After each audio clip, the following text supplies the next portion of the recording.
We are back with another episode of Dynasty Theory, and I promise you, we hit on the rookie quarterbacks, we hit on the rookie running backs, and we keep pushing these rookie wide receivers and tight ends. We're going to get to them next week, I promise, but we had to cover so much of the free agent action last week, and it hasn't stopped. We're still going. I was adding things still today, and the show notes are it's like a novel. It scared Mitch off, so he's not joining us tonight. But don't worry, we have Dan Lamagna. Is that a fresh haircut, Dan? I'm about a week into this haircut. We're still short though. Normally I'm backwards hat when it gets long, so you're onto something there. But yeah, I go a while here. Yeah, I gotta go short. I don't have the pretty hair that you and Mitch have, so it's all good. But high and tight football cut, man. Ready for all these free agents and talk about them. We keep pushing those rookie receivers off because we've never had this before. I do not remember this early of a frenzy. Like my rankings are changing by the hour. Mitch and we do the behind the scenes stuff with the projections. I do a lot of the baseline stuff, and then we'll start to go in. There were some teams, no joke, before free agency started. Like I didn't have a quarterback to put in for them. I might have had one running back, two receive. Like the Atlanta Falcons are kind of like that still. So there's a lot of things going on, but we want to talk about the second wave of free agency. And I had to rack my brain a little bit. I had to go through and I'm like, okay, what has happened since last Tuesday that we haven't talked about? Some of this Mitch and I talked about Saturday morning on the free Patreon episode of the Pivot Point. We've had a ton of people that listen to the episode that have come into the Discord and that, they've reached out to us for the link. So really happy about that. I think we're going to put out a free episode every month of the Pivot Point. But we did talk about a few of these guys there, but we didn't get Dan's opinion. So we're going to run through. There's a lot of stuff here. So some of it's going to be pretty quick, but I think I got the high value notes at the top here. So Deshaun Watson in Cleveland, like I said, Mitch and I covered it on the episode on Saturday, but Dan, I want your opinion here. I want your thoughts. How does this impact the team overall? I know in the intro, Cleveland has too much dysfunction. So is this more dysfunction? Can they right the ship here? Maybe once and for all. There's a lot of opinions here. I have never had a more difficult time just feeling comfortable with this on many levels, as you know, JB, between, this premier high profile elite quarterback athlete, all the off the field stuff. And then, to your point, the Browns attempt to be all in, which we commend in the fantasy world. And I still have a feeling the dysfunctional Cleveland Browns, if they haven't already, will find a way to mess things up. But that's to be determined. Putting that aside right now, we are under the assumption that he's going to come into the season, potentially be suspended for X amount of games. So we factor that in. And that always kind of like, I struggle with, like, I want to win, JB. Like, our rosters we talk about are more like built now. So I struggle a little bit from not potentially having the quarterback for a long time and then having him try to get in sync with that offense. But he's young, he's talented, they're all in $230 million in. They've got a good O-line. The running game takes the pressure off. They get my boy Amari Cooper in there. They've got talented tight ends. We need to see how the rest of the receivers shape up. I do like Donovan Peoples-Jones. So he's got something to work at, but I don't know if it's an attractive place as when, even though Houston was dysfunctional, they were kind of high flying. They had to score a lot of points. It was really a nice situation for him there. So JB, man, I'm probably going to shy away in Dynasty. That's a little bit more, I think, towards just my coaching feelings and ethics than Dynasty fantasy football. But we've seen a lot of people buy at a good price, and they're probably going to end themselves up with a young franchise quarterback in Dynasty, which we all convey. I waited too long. I actually pulled the trigger in our listener league, and I acquired Deshaun Watson. I paid a pretty penny. But just like you mentioned it, you hit the nail on the head. This is one of those situations where, and I said this on Saturday's show, if you were out on Deshaun Watson because of off the field issues, no issue with that. Absolutely. Like, you talk to people, I don't want Deshaun Watson on my team. I don't care what the price is. I respect that. 100%. Then there's some people, they look at it strictly from a fantasy standpoint, and that's certainly kind of the way I gravitate, just because, we hosted a Dynasty fantasy football show. But I'm never going to sit there and say, oh, go out and pay this price, do that. I don't care that you're out on him because of how he is as a person. I respect it 100%. So I get that from what you mentioned. And here at Dynasty Theory, we're not trying to be judge and jury. We want to give our listeners different perspectives. And if I'm putting Dan's feeling aside, like I am hoping to get one of the other elite quarterbacks, so I don't need a Watson. But you put everything aside. As I looked at the quarterback landscape, John, there are, in my rankings, my opinion, you tell me what you think where you're at with this. I have 7, and I age discriminate. That's fine. So I have like 7, maybe even 6 that I think are really like you're set, and that's like Josh Allen, Mahomes, Herbert, Burrow. Those 4 are like concrete. And then there's like Dak, Lamar, Kyler. Maybe they have like little warts forming, but they're still pretty nice elite situations. If you don't get one of those guys, JB, then you're banking on old man Rodgers and Wilson. You're looking at like the upside, hopefully, of a Lawrence. Stafford. I shouldn't have left him out. Don't forget Stafford. I was ready to pounce. Yep. You can't leave Stafford out by any means. Maybe Carr, maybe he's inching in with the Raiders offseason. But after that, man, it is a lot of ifs. So you get Watson. If you can put the ethics and feelings aside, he's leaps and bounds about everybody else. Yeah, I have those 7 above Deshaun Watson, and he's been creeping up my tiers because we didn't know how it was going to play out with, and then some things have come out. It's distasteful when to say resolve, because I don't think there's resolve. And again, that's a completely different conversation, but he goes to Cleveland. It's not exactly that high-powered offense that you would like. It's not going to be a Josh Allen who's thrown it X amount of times per game. It's not going to be Justin Herbert, who, doesn't have any of these off-the-field concerns. But also, just the Chargers are going in the right direction, we believe, as a franchise. The Browns, we thought they were. And then they're holding Baker Mayfield hostage, pretty much. Who knows what's going on? But yeah, I have 7 quarterbacks. I saw Deshaun Watson in a startup go 203 today, and that's probably a fair range. But I don't think there's going to be a question about his talent. That's not the issue. Nope. And we don't think the legal stuff is going to keep him away from the field anything long-term like we've seen.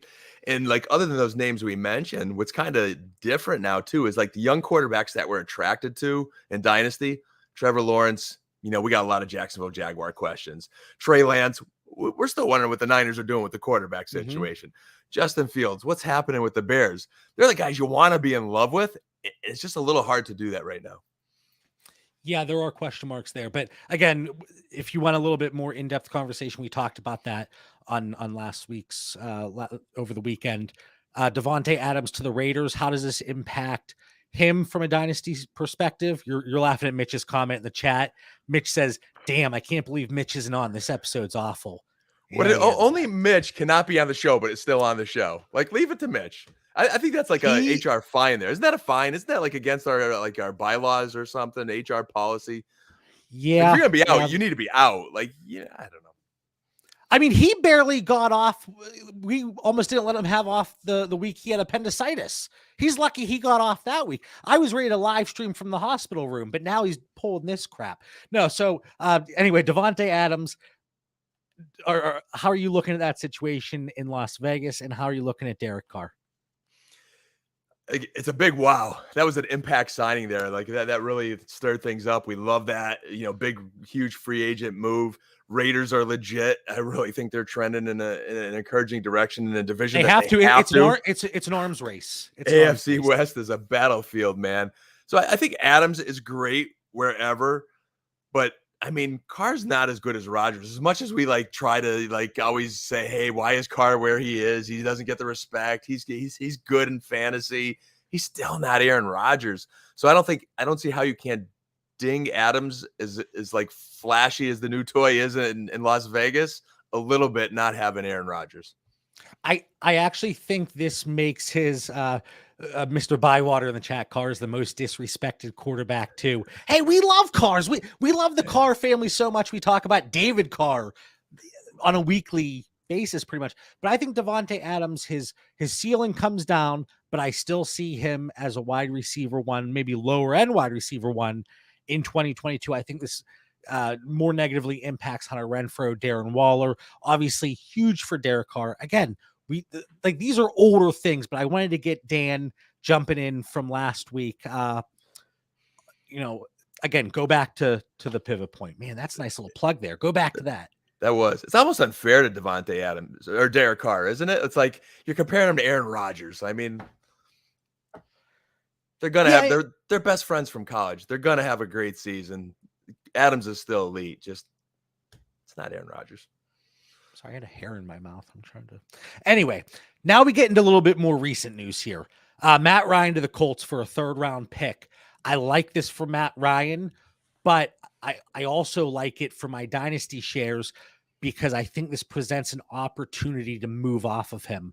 There's been some interest. Matt Ryan on the Falcons with that poor offensive line, with the lack of weapons. Not that the Colts are by any means just loaded with receiving options. You have Michael Pittman, Paris Campbell, who can't stay healthy. Zach Pascal is out the door. He landed in Philadelphia. Talking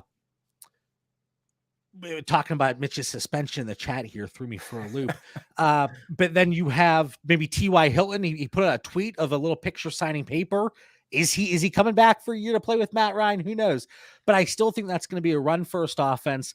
And I do think that offensive line, while it wasn't fantastic last year the way we expected, it is going to be better than what we would see in Atlanta. So it is an uptick for Matt Ryan. But it is very difficult when you have a 36-year-old quarterback to get him off of your roster for a reasonable price.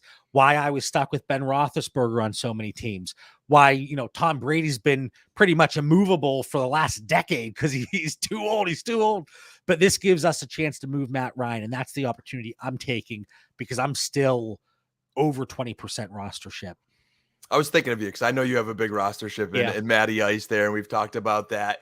And I think it's a win-win for you. It really is, because hopefully this does open that opportunity to win them at a fair price. That's going to help your team. But if it didn't, this is where you would want him to land. He looks like a quarterback. Hey, we say we're dynasty. Depending on your roster construction, JB, you're trying to win it. He went in a place where he looks like he has 2-3 years left of football in him, and he's going to put up some good stats in a super flex starting 2-quarterback lineup there. Ideal situation for him as far as a line that can protect him, a well-coached team, and he does have some weapons. Hopefully the Colts can build on them maybe through the draft. Yeah, so I bump him up a little bit, but he's still in that 27 to 32 range looking at the quarterback tier, and it's quarterbacks that very well could be rotating again in 2023. So we're going to get 1 year out of them, but who knows after that? Similar to Tom Brady, similar to Carson Wentz, Daniel Jones. And at this point, there's a bunch. Boom, perfect segue. Marcus Mariota. I have him in the same tier. 2 years, Atlanta Falcons. Do you think they target a quarterback in the NFL draft? Because I think they do. It's in my notes. I see a definite window to that happening. And this takes us back to the beginning of our conversation, not to go back to Watson and elite quarterbacks, but why you want them. Doesn't this feel a little bit like, whether you want to call it the stock market or there's still so much instability here. I feel like we're at a high. Mariota, Trubisky, Matty Ice, but draft day, someone's going to go to the bathroom in our Cheerios, man. I'm telling you that, like, some of these are going to go sour on us. We just don't know which ones and how soon. And is this a 1 year window? Could they lose their job this year? I don't know, man. We have a lot of questions in the dynasty community of what you're doing with these guys. So Mariota, I have blind faith because I do have many shares of Mariota, even traded for a little bit. I was thinking he was going to go to the Colts. That was a little bit of my hope. It ended up Atlanta. I want to believe in Coach Arthur Smith, but this is also the same coach that benched him from Tannehill, which has me very conflicted. Is Coach Smith saying, hey, I know what I got in Mariota, so we could mentor a young rookie quarterback. I'll be good for 1 year with him. He's a running quarterback in fantasy, but could he throw enough to maintain a job. And, there's Kyle Pitts, CPAT, and who else? That's the other question there in Atlanta. There's a lot of questions. And A.J. Brown came out and said the greatest leader that I've had the honor of playing with. I paraphrase that a little bit, but a glowing endorsement from A.J. Brown, high-end receiver, obviously, speaking highly of Marcus Mariota. And that Mariota, and I feel like as soon as I bring up character for somebody, the next week they're in the news about something, because I specifically remember saying how Deshaun Watson never had an issue, great character. And then it's like, boom. I talked about, literally, I remember talking about Darius Geist during the rookie stuff. Great character. JB, stop throwing these endorsements on people. But I think I'm safe with Marcus Mariota. Great character, great leader, spoken of highly by top talents across the league. But from a talent perspective, with the talent around him in Atlanta, it's the candle's burning from both ends here, and I think time's going to run out fairly quickly. So there's a lot of conversations about Mitchell Trubisky, Marcus Mariota, what's going to happen with them. I'm not writing off the Steelers or the Falcons looking to draft a rookie quarterback to learn from, Mitchell Trubisky. Like even Mitchell Trubisky for the Steelers and Mariota, they're both in the same situation. I think from a professional standpoint, there's a lot to learn from both of them. Highly touted, highly recruited, coming into the NFL, and then kind of fizzled out. Were relegated to backup roles. Now maybe have an opportunity. So that learning experience, it's definitely something that I think is more the coaching aspect and off the field, as opposed to anything a spreadsheet or film could really show you. But with that said, I'm moving Marcus Mariota. Anybody that has access to my tiers, free for the rest of March. The link is going to be in the show description, so just give it a little click. I'll give you access. Just need your email address. But you can see the types of players. Like would you take? This question came up: James Conner or Marcus Mariota? 12-team Superflex. James Conner in a heartbeat. I want James Conner. I actually have them relatively close together because of how the tiers line up. But I think that might have been unanimous in our little Discord poll. I'm amazed how many people are going after my James Conner and Lenny Fournette shares this past week, and it's not even touching what I think they're worth.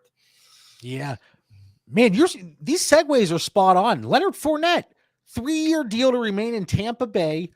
What's up? Quick timeout. I don't want to lose my quarterback thought first though, and then I'll set you up for that perfect segue that I just ruined. I just tanked it. No, it's fine. It's fine. That's what happens when Mitch is in here. It's his fault, but. I'm a little bit more bullish on Trubisky than Mariota. And I'm a little more nervous on Mariota. So with you, I'm like, you know what? Hey, if you want my Mariota trades, I mean, I'm kind of hoping he holds on because I love that third, maybe even a fourth quarterback in some of my rosters. But I have a little bit more confidence in Trubisky because I don't think Malik Willis would slide to the Steelers. And he's, to me, the only quarterback that I'm really intrigued by. I mean, I have some other guys I'm really curious what these NFL teams think about, and that's going to make for a great draft show and draft party when we get there. But I'm more bullish on Trubisky, less on Mariota, and we'll see what happens from there, JP. We're at the point now that a lot of these lower end quarterbacks, like, I mentioned Daniel Jones, Carson Wentz, Baker Mayfield, as you can see, who does not have a starting position right now. There are too many quarterbacks in those lower tiers and not enough NFL starting positions. Only 32 spots. There's 32 even more because we have Jared Goff, Davis Mills, Garoppolo, Trubisky, Jordan Love. Obviously, he's not getting an opportunity anytime soon. But now you have the incoming rookies. We have about 37 quarterbacks for 32 starting spots. And guys like Mariota and Trubisky, I want to get out a little bit earlier than letting them sit. This is what we waited for, right? You went out to acquire them at probably a discount at a very nice price, and now you can maximize that value, that return.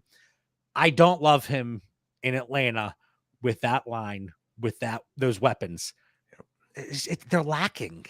You could see it being a short stint based on everything you said. And like Greg says in the chat, Pittsburgh less dysfunctional than Atlanta also. I think there's something to that. And like I'm trying to look back at Mariota and Trubisky's previous tenures, and both were in tough situations in Tennessee and Chicago at that time.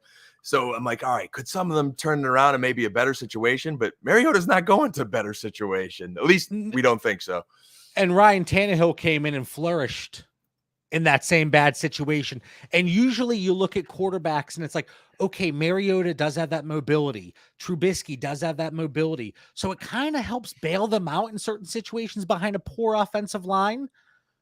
But it's, again, I'm looking to cash out.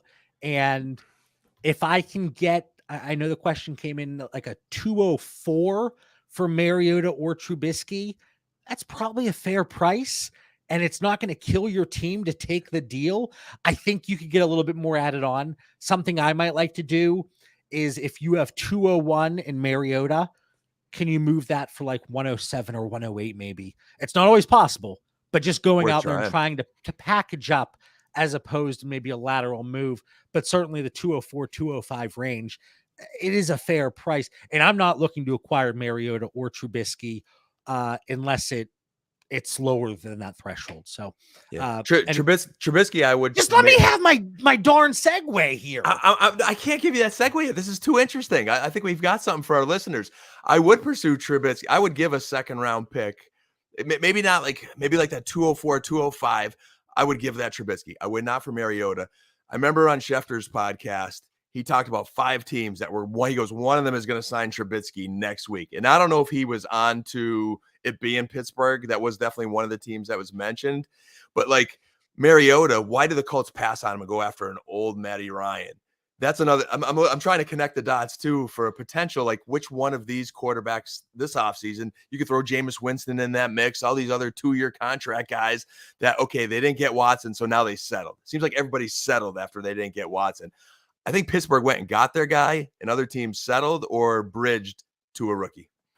Yeah, but you can't fault, again, strictly from a football perspective, you can't fault the Panthers, even though they haven't really done anything yet, or the Saints or the Colts for holding out to see what was going to happen with Deshaun Watson for those other dominoes to fall in place.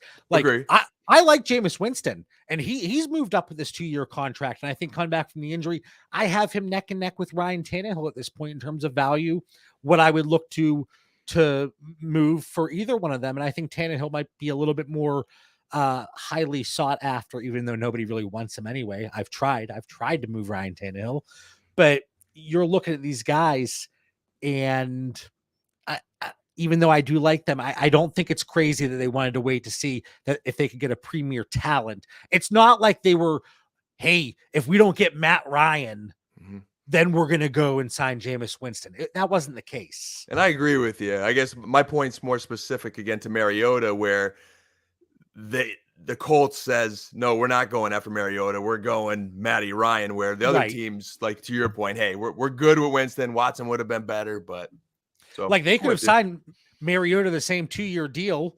It's not going to break the bank, and you don't have to give anything up. So that one I can't understand. I can get that. But yeah, so you're a little higher on Trubisky. Mariota, I'm packing his bags, get off my rosters if I can. Trubisky the same way. But again, as opposed to a lateral move, can I package up maybe to a team that, has some quarterback questions on their super flex rosters? Can I finally get you're stopping me from talking about Leonard Fournette, your basketball buddy, the guy that you suited up with. You would think I'd be all over that right away, but you threw me off. But I guess it was a segue. You went to Lenny because in the notes I have receivers next on my list, but I'll let you segue. Yeah, but I'm going to Lenny because you mentioned Lenny, and I thought, hey, this is a perfect opportunity. And then you shut me down 2 times. But Leonard Fournette, he's still only 27 years old. I know that's older for a running back, but at his price point, what really makes him that different than Aaron Jones? Ezekiel Elliott. All of a sudden now, Leonard Fournette has a 3-year contract, a decent chunk in guaranteed money. The big question for me is, we know that offensive line is good in Tampa Bay. What's going to happen at the quarterback position beyond 2022? Mitch is of the belief that Tom Brady's back for at least 2 years. I'm a little concerned it's still only 1, but what are your unbiased thoughts on Leonard Fournette here? What because you got to think he's going to move up for everybody, and that's reflected in the price and the conversations that are taking place. What group of running backs do you now have him in, and maybe where was he before to show the rise that he took in your rankings? Putting aside that I have played basketball with Leonard Fournette, putting that aside, I don't think anybody's heard that story. Like, that's never. brand new information. Never, but you got to go in the Discord to get more information on that. But where I'm at with Lenny, he moved up a few spots because I was a bit uncertain. Like we saw that one report this week, like he's visiting New England, and we all like almost lost our minds on every level. Like whether you had Lenny or Damian Harris or Ramondre Stevenson, you were losing your mind. So thank God that didn't happen. He went back to Tampa Bay, and all my Lenny shares just had a big sigh of relief. And we says, all right, we're back in the ideal situation. To your point, 27, I say these are his prime years. A 3-year contract's really nice. That shows some stability. He's with an organization that wants to win, has the offensive line. Everything is aligned for him. The only thing I did put in my notes was like the Brady countdown. Because when that team, when they lose them, we're back to the situation this year where it's like, okay, everybody seemed to be wanting to leave Tampa Bay. The linemen were leaving. Who is going to be their quarterback? We like you pray to God it's not Kyle Trask. Nothing personal, Kyle. I hope you have a great career moving forward. But Lenny is in the ideal situation with the pass receptions. He looks durable. Like it's just the perfect situation. So, where I had him clustered in this like Travis Etienne, Damian Harris, Josh Jacobs class. I'm comfortable with him. Like still in that class, but wait. What? You're lumping in Travis Etienne, Josh Jacobs, and Damian Harris. Well, how high are you on Damian Harris? And you didn't play basketball with him. No, just young upside potential. Running back years 27 is not like 24. So I'm just saying there's like a tier there that I was watching closely where Lenny went and what happened. Now it's not close. Now it's Damian Harris is way later and all that. I'm just saying he's separated himself with his stability. I was really worried where he was going there. But would you take Fournette over Etienne? I would. I'm not high on Etienne like other people are, JB. I'm just not like comfortable at all with that Jacksonville situation. Yeah, I wasn't comfortable a year ago, and then he got injured. And now for our listeners, if you are out on Etienne, you can probably still get a substantial plus added to Fournette. So if you want to pivot, we talk about pivots all the time. Let's not do the 1-for-1 swap quite yet. And then Dan, I'm guessing you don't have any Etienne, so nobody can go out and send you offers of Fournette for Etienne.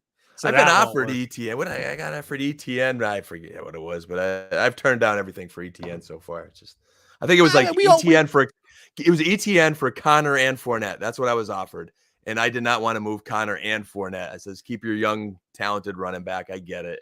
I'm not there. We all have guys that we say we're lower or higher on. And even like you, me, and Mitch were like, what the frick is this guy talking about? How could he? But so I get it. Just not exactly seeing eye to eye there, especially when you throw Damian Harris's name in there so nonchalantly. I know he's one of your guys. So now where would you throw Fournette? You would take him over Etienne. You wouldn't have to. Jacobs or Fournette? I have them right next to each other, and it's polarizing. I have Jacobs ahead of him because of age. But depending on the league and roster construction and what I took, would I say, hey, I'll fade Jacobs and hope to get Lenny in the next round if that was an opportunity? That's kind of where I'm at. And then do I even have to ask, you have him above, and I do too, for the record, above A.J. Dillon, Michael Carter, C.E.H. Sanders, Edmonds, Connor? I said this on Saturday's show, rarely, and I never want to bump somebody up like 2 tiers or 3 tiers. Like I try not to do it. We want to see that gradual progression one way or the other. We don't want to overreact. But Leonard Fournette, you get that 3-year contract in a good situation, a team that is competing to win, just like you said, it's hard not to throw him up 2 tiers in your rankings. And if you don't like Leonard Fournette and he's on your roster and you've been waiting for this opportunity to cash out, I think you get 108 or 109 for him. I know people I think you could find somebody that's willing to pay that. They're a contender. They lost in the semis last year. They got 109. I think that's an opportunity. Yeah, if you're rebuilding and you could flip if you could flip Lenny and get something in that range, like Mitch is hoping Jameson Williams slides or someone like that, you might end up with a stud out of the deal. Or if you could package something and guys you mentioned lower in the rankings, an AJ Dillon or a Michael Carter with upside and maybe squeeze something else, I could see that.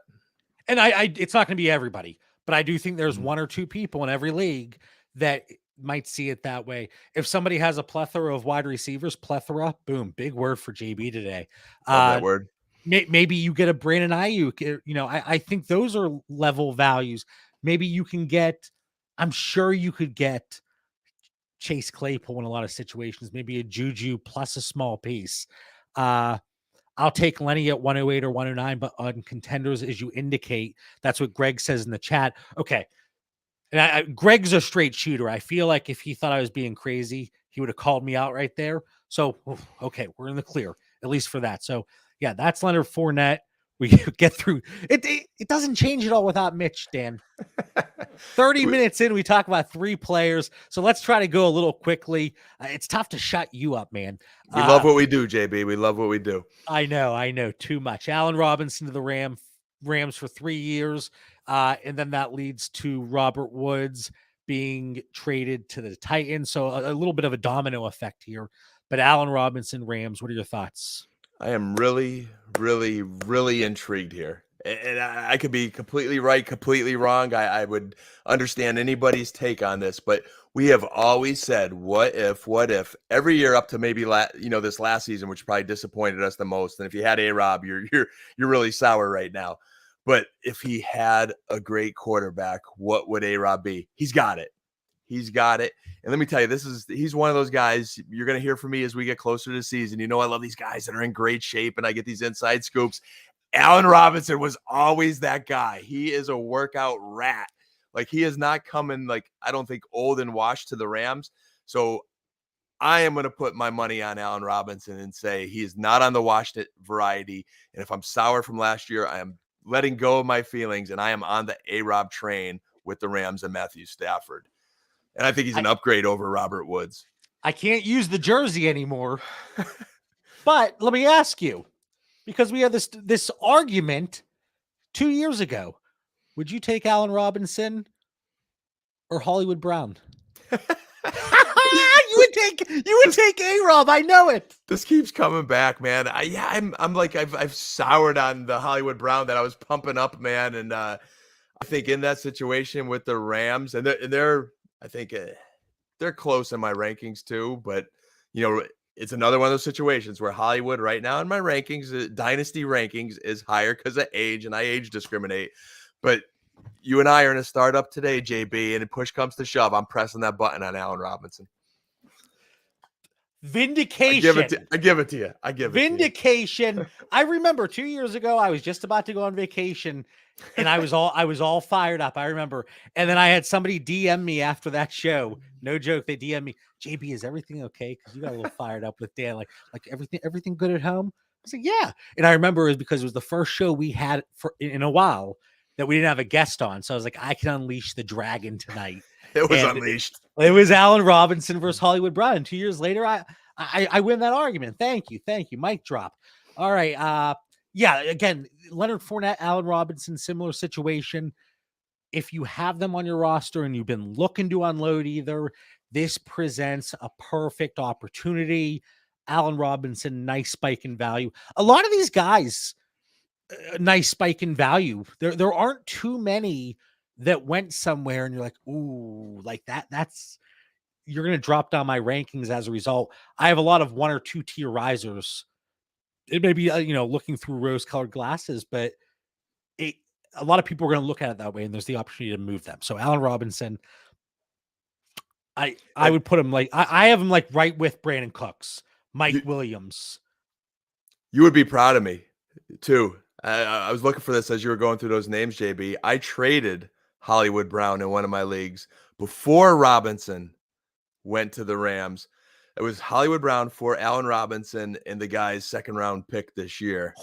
I think it was a decent second. So right now I'm feeling pretty good about that. That's just gravy on top. I like it. I So love it. that trade was an honor of you. Thank you. Thank you. But now, and then on the other side, people are going to say, JB, why would I move Leonard Fournette? Why would I move Allen Robinson when we were waiting for these situations and now we got it? So why am I moving them? Look at your roster, look at the way your league dynamic is, especially if it goes wide receiver or heavy running back. Like there's some leagues running backs are so difficult to acquire. If you can cash out on Leonard Fournette or vice versa, Allen Robinson in a heavy wide receiver league, this is your opportunity if you are not contending. Like after like probably a week or two, I think the hype comes down a little bit until the season rolls around, because then we start to get into the rookies. But once news happens, once news breaks and we get these new landing spots, it's a perfect time to move them. So Allen Robinson, and then that Juju, Chiefs, 1 year. Out of our Discord, I think I'm the highest. I'm dropping trades in, and you can see who votes on the trades, and I'm like, all right, Dan, you're dead to me because you voted against me or whoever it is. Am I crazy? Am I too optimistic here? And let me provide context. I'm buying Juju at like 111, 112 in 12-team Superflex. Is that crazy? No, I know. I didn't hear a lot of conviction in that voice. It's not crazy. He's a mystery to me. So here's what I'm asking myself, John. Why can Juju only land a 1-year deal? But there is much potential in Kansas City with Mahomes. Was he that player that, we have those guys on our favorite teams are like, I'd love him back if he came at a hometown discount.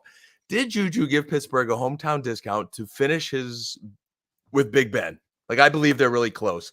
Like, I remember, I think it was last year when Big Ben, we thought maybe it was last year. Juju's last game of that year was awesome. Ben peppered him everywhere. He had double-digit catches. It's like, whoa, Juju still got some juice.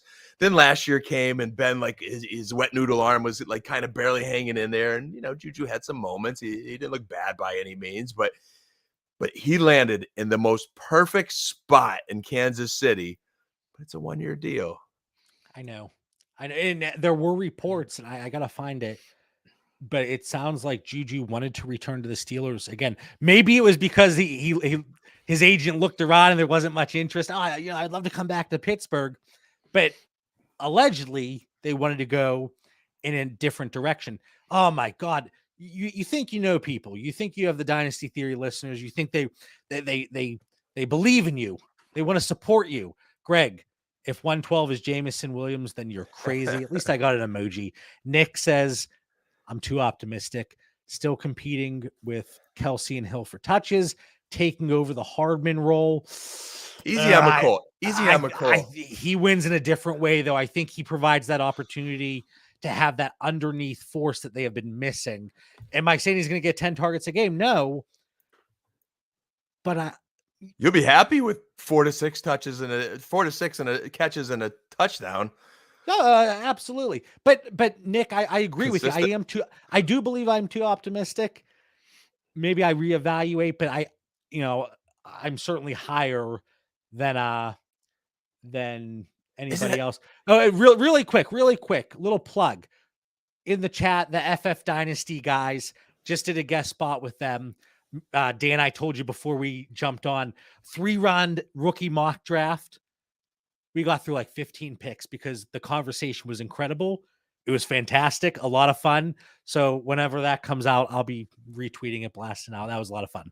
FF Dynasty in the chat. Was John talking too much? Let's be honest. Is that why it really took that long? Probably just a little bit. Okay. But Nick kicking me while I'm down about McCall Hardman. Come on. He still may have a role. The question with Juju is, what do they use? Pringle, Robinson, and Hardman. Does Juju take Robinson and Pringle? No, Pringle's with the Bears. Yeah, Pringle's with the Bears. So 2 of those guys' targets are vacated. Does Juju just become the primary, and then Hardman just has that gadget guy kind of role? But to your point, JB, that's a great gamble. Even if you're wrong, it's worth a gamble. He's got Patrick Mahomes in Kansas City and that pass-happy offense. Now, one thing I have been doing, as opposed to just the 112 or 111 for Juju, it's been like a package deal. And I dropped a few of them in our Discord, so jump in there, pass judgment on, yell at me for those deals. But that's kind of the value. I mean, like I'm taking Juju over Cooks. This is going to get me killed. I got to make sure nobody has my address. I'm taking Juju over Darnell Mooney. I could see it because of the Bears situation and Fields, like we talked about with quarterbacks. Like in fantasy football, I want a quarterback that I know that's going to get my guy the ball and is going to throw a lot. We don't know what's going to happen with the Bears. Well, and here's the thing, too, that I mentioned, and I mentioned this on Saturday's show. If Juju goes out and does what Hunter Renfrow did last year, you're dead. Come on. But if he goes out and does what Hunter Renfrow did last year, he catapults up into a top 15 dynasty receiver, which he's capable of. He is. And so it's an upside play of somebody we've seen do it before. And that resonates with people because then they're more likely to return to value, especially whenever they're only 25 years old. So is it a gamble? Yes. But anybody you're taking at the 112 is certainly a gamble. Yeah. So that's kind of my spot. Kyle says, funny, I'm considering Amon-Ra, Mooney, or Juju in a startup right now. Kyle, if you can't trade back, that's always my answer. That's always the cop-out answer. I would take Juju over both. And again, I got to make sure my address isn't listed anywhere. Depending on how you're going to build that roster, Kyle. Amon's pretty tough to pass up, but I get it.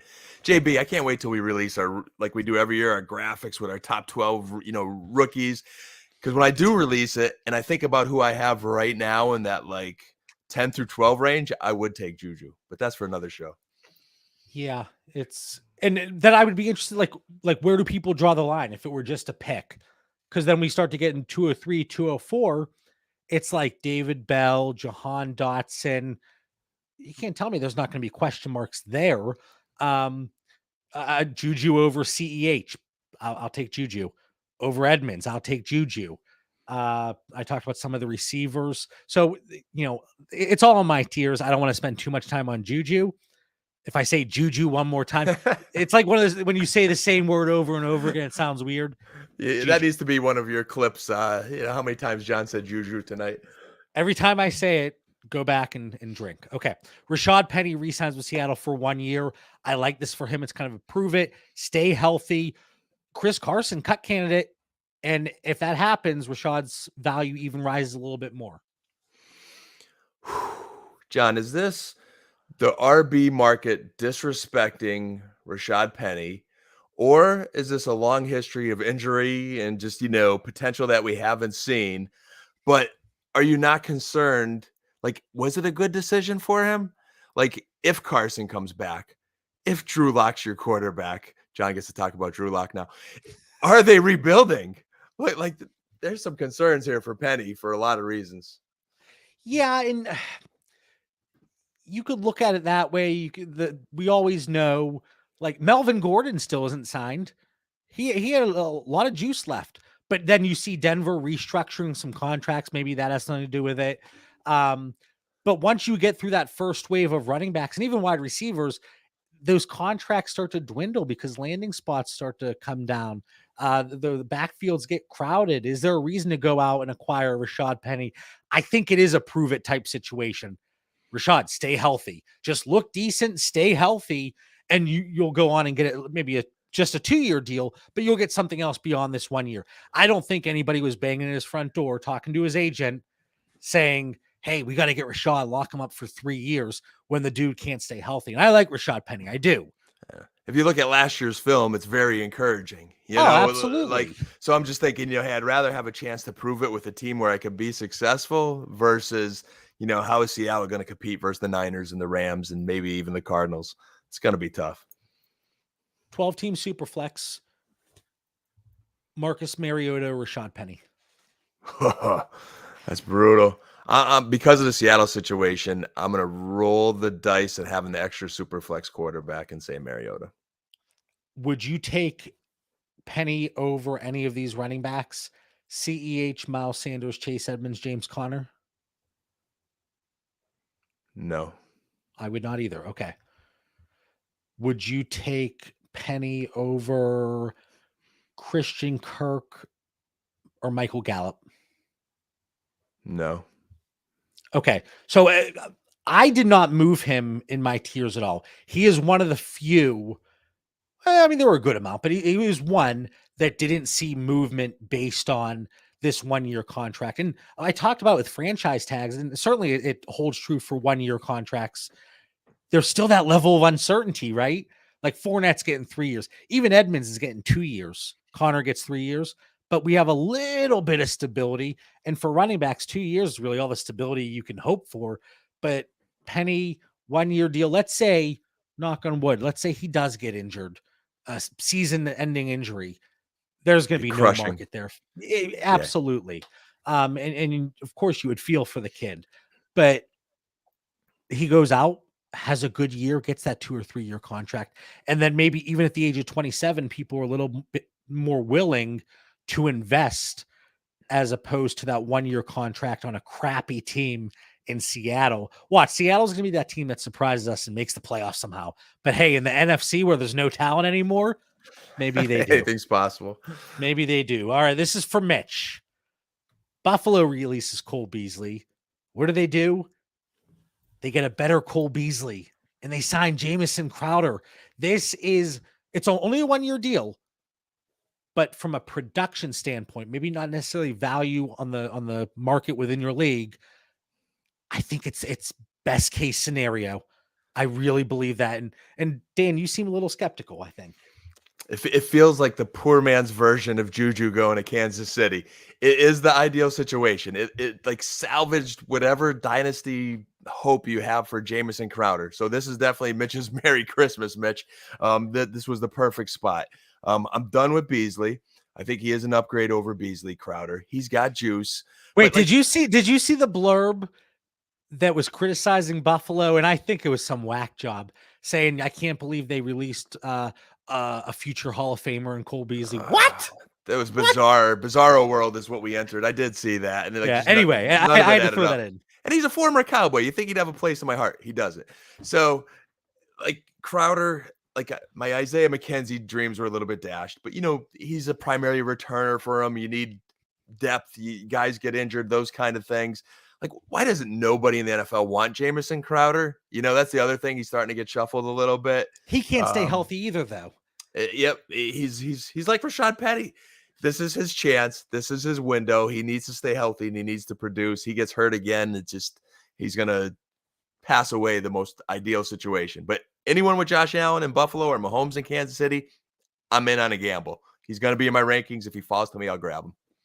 Would you, so just looking at draft picks, let me see here. Would you trade 211 in 2022 for Jamison Crowder? And let's say 12-team super flex, you have to start 3 wide receivers. Starting 3 wide receivers, giving me a Buffalo slot receiver. I'm not crazy about this year's draft. Looking at who I have at 211, I'm going to go with Crowder. Okay. And because I want to win now. I think that's right around the threshold. Would you go Crowder or Tyler Boyd? Based on what we saw last year, I think someone would draft Boyd before me, and I would hope to land on Crowder. Now, if I got to pick one, I'm going to take the younger Boyd with Burrow. But last year? Is it a situation similar to the Fournette ETN conversation? If you could get a plus with Jamison Crowder, you would move Boyd? I'd want the plus. Let me get a draft pick and hope, George Pickens slides to me or something like that. Or like last year, I was hoping a Kadarius Toney would slide to me. If I could get something that has some upside or another player, yeah. What about DJ Shark? DJ Shark in Detroit for 1 year, younger, 25 years old. Who knows what's going to happen after this year? Jamison Crowder, 28 years old, a little bit older, but a better situation. I've always been a Shark guy. I think he's going to be limited to his production in Detroit, but he's going to have some moments. Man, that's tough. That's really tough. Again, maybe it's not. I have him lower than Boyd, so I that's something else that have to be just a little more enticing. Come on, give us an answer. Come on. Oh, man. I like Chark. I got him more. I still have him ranked higher than Crowder, but That's if fair. I could get Crowder plus, I would go in that direction again. Now, what range of running back are we looking at? Jamison Crowder, ideal situation there. Like Chuba Hubbard, Alexander Madison, Jamal Williams, Kenneth Gainwell, like that territory. The only one of those names that I would have to think about, I'm Crowder over all of them except for I'm not sure about Alexander Madison. In the back of my mind, Dalvin Cook's legal situation still there in my back of my mind, health history. There still could be an opportunity for Madison. And then quarterbacks, Drew Lock or Jamison Crowder. I don't believe. You might get a year out of Drew though. You might get a year, which is valuable in your super flex spot. It is, but I don't think I'm going to get many years out of Crowder, to be honest with you. I mean, if he lights it up this year, maybe Buffalo resigns him to a 1 or 2 year deal. If not, I think it's a 1 year and he's out. So 1 year of Drew Lock or 1 year of Jamison Crowder. I say 1 year of Jamison Crowder. Oh my God. I don't know. I thought you were going to go with Lock. I feel like they're going to draft Malik Willis, Seattle. Like I just can't. I'm finding it hard to believe. I think it's all fluff. Pete Carroll saying what we know we can't believe Pete Carroll. He's proven that year in and year out. So I'm not buying what he's saying about Drew Lock. All right, that's fair. Robert Woods in Tennessee. I think it's a great move for Tennessee. I like it for Ryan Tannehill. People were asking me, JB, how do you think Robert Woods performs? Low end wide receiver 3, probably ceiling. I hope I pray I'm wrong. I have so much Robert Woods, so much. If you could trade him, if this is a window to trade, John, I recommend you trade Robert Woods. And I thought about this a little bit deeper. I know I tweeted out that, this is a salary dump for the Rams and a Julio upgrade for the Titans. But if we go back 2 seasons ago, Coach McVay was close to trading Woods to get Julio Jones. And then Julio underperforms in Tennessee. Woods is coming off a serious injury. So if Woods was close to Julio pre-injury, I don't believe it. I think Woods has got a little more juice. But again, I think he's going to be okay. But for Dynasty, I am out. You will not see me draft Robert Woods in any startups. I'm not going to try to trade for him. You're going to offer me him, and I don't really want him. Woods are 212. I have to throw the same situation as I did with Crowder. I'm not really enticed by 212. I might. You can say Woods. It's okay. It's a safe. Yeah, I'll go Woods. But I'm not excited about it. 208, 208, right? 208. Now I'm starting to like that second round pick a little bit more. Right. Think of what running back receivers and enough depth to land in a good situation that I'll take that upside over Woods. I think the move might be like if you could move Woods. Again, I don't think anybody's thrilled over this situation, but I've had people say, like, would you move 202 for Woods? Like, I've had those questions. So it has crossed people's minds. Don't do it, please. But if you could move Woods for like Crowder in a late third, that's a win. I would take Crowder there. Yeah, if I could somehow squeeze a 2023 second, get me Crowder or somebody. I love the 2023 draft. I don't think I need Robert Woods on my dynasty teams this year to win a league by any means. Right. You can plug that production flow. And everybody loves the 23 class, not just Dan Lamagna. Everybody. Yeah, everybody. But if there's some shine on Woods, and that's what gets me a second maybe for 2023 somehow. Yeah, and again, I think part of the shine, as you mentioned, was just the fact it was a new situation. And the fantasy community, the dynasty community, we always just want something different. We want something to change. It could be a worse situation. Some people are like, it's exciting. It's different. It's something to talk about. Like the next guy you're going to bring up. James Washington, Dallas. Can I say something? This is an old JB Dan argument too, man. This is kind of like Brown Robinson here a little bit. I know I was really down on him in Pittsburgh. All right. And I had a lot of negative comments towards Mr. Washington. But I kind of like the spot for him in Dallas. And I like it even more because if he's on the outside and he can push CeeDee Lamb back into that slot, I want to see Lamb in that slot.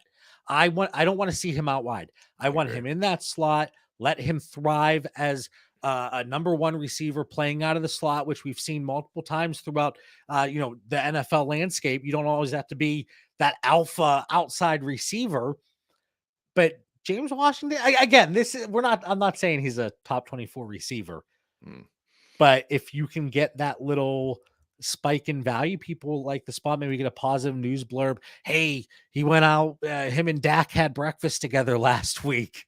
Oh, maybe I can get a pick for him. Package up James Washington with a third for a second. I think that could be an intriguing move. Always looking to get those small margins, but anything really, we're scraping the bottom of the barrel here. I want to get, we got 5 more minutes here. So what are your thoughts on Washington? To this day, I know you've told me the childhood stories of being a Dallas fan and you're a Steelers fan, but I really don't know who you like. But anyway, I digress. You and I used to argue whether he was good or not, and you're the Steelers fan. I'm like, JB, how don't you like James Washington? And and I'm going to give you the edge in that argument. All right. He never really, he didn't materialize fantasy wise in Pittsburgh. I think there was a maturity piece there with him. I think Ben was disgruntled in certain years, but then he kind of grew on Ben a little bit. Obviously he's not as talented as Deontay and Claypool, but he's going into a really good situation in Dallas. I'm really struggling with him letting go of Amari Cooper, really struggling. That's my guy.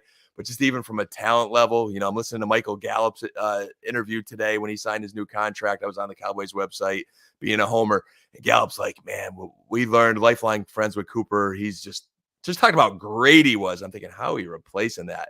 In Dallas right now, we're replacing that with Michael Gallup. And there are some people in Dallas that think there's more in Gallup. But Gallup's not even going to be ready necessarily week 1.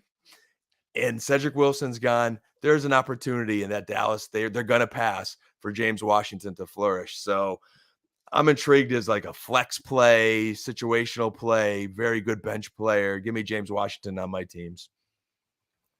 He's talented too. He's another workout warrior guy, JB. He's out working in the same Florida training camps with Allen Robinson. Just saying. And you go back, and I obviously a few years removed, but you look at his collegiate production and the breakout age, like 90 some percentile, the dominator rating, just destroyed at Oklahoma State. So people might still be hanging their hats on that. And you talk about being a workout warrior. I know you're all about that, Dan. But he's intriguing, lower end option. Save him for the end of the show because if we ran out of time, I say we go rapid fire. Rapid fire through the rest of your guys. Quick comments, bang it out. What do you think? I think we can finish this list. Well, we're going to do it right here. We have 2 minutes. We got tight ends. Gerald Everett to the Chargers, 2 years. Austin Hooper to the Titans, 1 year. Hayden Hurst, Bengals, 1 year. Bills sign O.J. Howard, 1 year. The Jets, they had C.J. Uzoma, and now they have Tyler Conklin. Giants, Ricky Seals-Jones. Who intrigues you here? The Chargers saved Gerald Everett's dynasty value. Saved it because I think it puts him into a top 20 conversation. And again, tight end, top 20. Ooh, alert the media, JB. I get it. Agreed. I think Hooper Scooper 2.0. Titans got to have a tight end. So maybe your dynasty shares have something there in Tennessee, just landing into a good situation. Give me life. Hayden Hurst gets Joe Burrow. That's like Crowder and, these like Juju perfect situations. So, maybe there's something reborn in Hayden Hurst. Outside of that, Ricky Seals-Jones, I don't know, maybe he kind of flashed into Washington. He fits the athletic profile of what we saw with Evan Ingram. You look at a lot of the measurables, but yeah, the injuries. He's a perfect fill-in for Evan Ingram. As I'm talking about the injuries, perfect. Yeah, and there's an injury theme with some of these guys. Mostert, changes scenery if he could stay healthy. There's some juice there. I was a little mad that you kept Dontre. You skimmed our notes. Like for our listeners, John had like fullback free agents on his note. He was ready to go like all in tonight, and then he realized it was an hour show.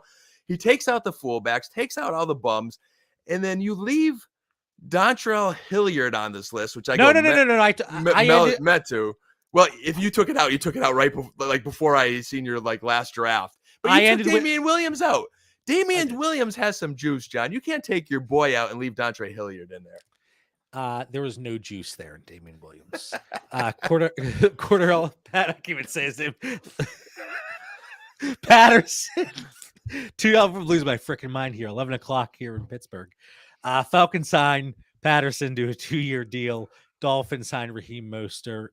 The most interesting thing there is Mostert, the impact on Edmonds. I don't think it changes the Edmonds outlook at all, because we talked about him being a committee back, but being involved in the passing game. He's not going to be a bruiser. He's not going to be a workhorse. So Mostert, oh my God, Mostert in that role, thank you, isn't changing anything. That's my thought. Can't even speak anymore. Yeah, I mean, Edmonds might go to like where he was last year in Arizona with Connor, with Mostert and Gaskins. Is what it is. Yeah, so a lot of interesting conversations there. But like I said, Gerald Everett, I think he jumps in the top 20. Austin Hooper, give him life. Still a little bit lower, but I would like to see the utilization there. But anybody listening, I will ship him off for a mid 22 second if you want to pay that in a 2 PPR league. So throw some offers out here. Final thoughts. Well, there's no Mitch here, but Dan, for the 152nd time, I had to look at the episode number. What are your final thoughts for the listeners? There was a lot going on in tonight's show. There was. My final thoughts are I am still watching the quarterback carousel of the NFL. I don't believe it's over yet. You still have Jimmy GQ and Baker Mayfield left, and you have teams like Carolina who picked 6th. I can't believe they're content with Sam Darnold. Is it a Malik Willis, or do they make a trade? I really struggle with them staying with Darnold. Seattle, Drew Lock. I'm sorry, John. Again, I don't believe they picked 9th. I could see them getting Malik Willis. I mean, does Atlanta draft a quarterback at 8th and throw a wrench in something somewhere? And then I will not rule out Houston with picks 3 and 13. I'm not sure I'm sold on the Davis Mills train there. And then the Saints, I'm going to lean with you, JB, what you said tonight. It's not a bad place to land, 2-year contract. But there is a little part of me with the 18th pick in the draft, you never know. And even with the Steelers, with the 20th pick in the draft, you never know. So I guess my point is, don't get comfortable. Yeah, and I think we always talk about being proactive and being right and making those bets. There's going to be some shifts across your leagues, and some of these lower end moves, again, like Trubisky for a 204. It's not league shattering by any means, but if you make a few of these bets and you hit on them, of course it's going to help your dynasty teams. So show conviction, take a stance. I'm in on Jameis Winston. We'll see if that blows up in my face. I'm not in, even though I have too many shares, I'm not in on Drew Lock for obvious reasons. And then my final thought, don't always have one, but the Dolphins signing Armstead, offensive tackle, was it 5 years, $75 million? That's huge for Tua. That's huge for that offense.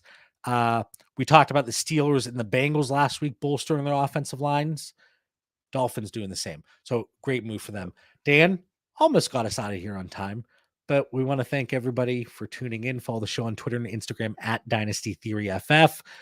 In the episode description, check out the Discord, jump in, conversations 24/7, tiers free for the rest of March. Check out the Patreon, $5 a month, live draft party. First 2 nights of the draft, probably going like 6 hours both nights. People on the Patreon, like it's gonna be a fun time. We have some games lined up, doing some giveaways, but we got that. So for Dan Lamagna, Mitch Sorensen, even though he's not here, I'm John Bauer. Take care. We'll see everybody next week.